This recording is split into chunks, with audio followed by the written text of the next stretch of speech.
మరణాత జీవాహారము అనే అనుదిన ఆధ్యాత్మిక కార్యక్రమానికి మీకు మా ప్రేమపూర్వక ఆహ్వానం. ఈరోజు వాక్యాన్ని బైబిల్ గ్రంథం నుంచి ధ్యానించుకుందాం.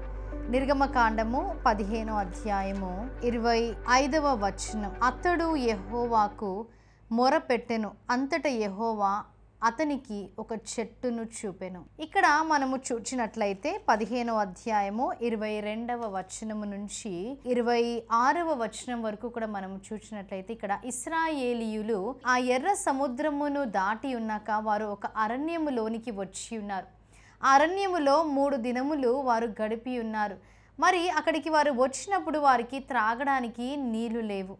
మరి ఎప్పుడైతే నీళ్లు లేకపోవడం వారు చూచారో వారిని నడిపించిన నాయకుడు మోషేపై వారు సనుగుకోవడం గునుగుకోవడం ప్రారంభించి ఉన్నారు. మోషే వారిని చూచి తిరిగి వారి ప్రవర్తనను బట్టి మరలా సనుగుకోవడం గునుగుకోవడం చేయలేదు, కానీ దేవునికి ఆయన మొరపెట్టి ఉన్నాడు అని వాక్యం సెలవిస్తుంది.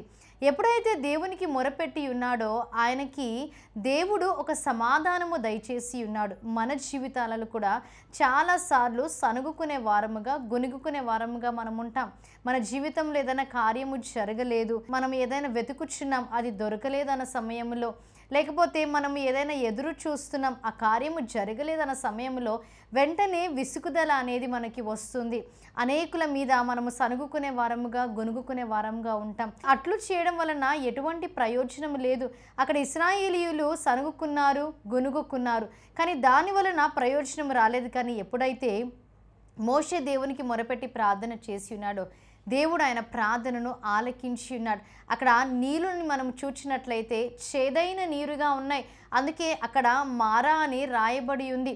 మరి మోషే దేవునికి ప్రార్థన చేసినప్పుడు దేవుడు ఆయనకు సమాధానం దయచేసి ఉన్నాడు. అదే 15వ అధ్యాయము 25వ వచనములో మనం చూచినట్లయితే అది ఆ నీళ్ళలో వేసిన తరువాత నీళ్ళు మధురములాయెను. అక్కడ ఆయన వారికి కట్టడను విధిని నిర్ణయించి అక్కడ వారిని పరీక్షించి మీ దేవుడైన యెహోవా వాక్కును శ్రద్ధగా విని ఆయన దృష్టికి న్యాయమైనది చేసి ఆయన ఆజ్ఞలకు విధేయులై ఆయన కట్టడలన్నిటినీ అనుసరించి నడిచిన ఎడల నేను ఐగుప్తీయులకు కలుగజేసిన రోగములలో ఏదియు మీకు రానియను, నేను స్వస్థపరచు యెహోవాను నేనే అనెను. ఇక్కడ మనం చూచినట్లయితే దేవుని ఆజ్ఞకు లోబడమని దేవుడు చెప్పడం మనము చూస్తున్నాం. మోషే ఎప్పుడైతే దేవునికి మొరపెట్టి ఉన్నాడో ఆ చెట్టుని చూపి ఆ చెట్టుని మరి ఆ చేదైన నీళ్ళలో వేయమన్నప్పుడు ఆ నీళ్లు మధురముగా మారి ఉన్నాయి. ఇశ్రాయేలీయులు నీళ్లను త్రాగి ఉన్నారు.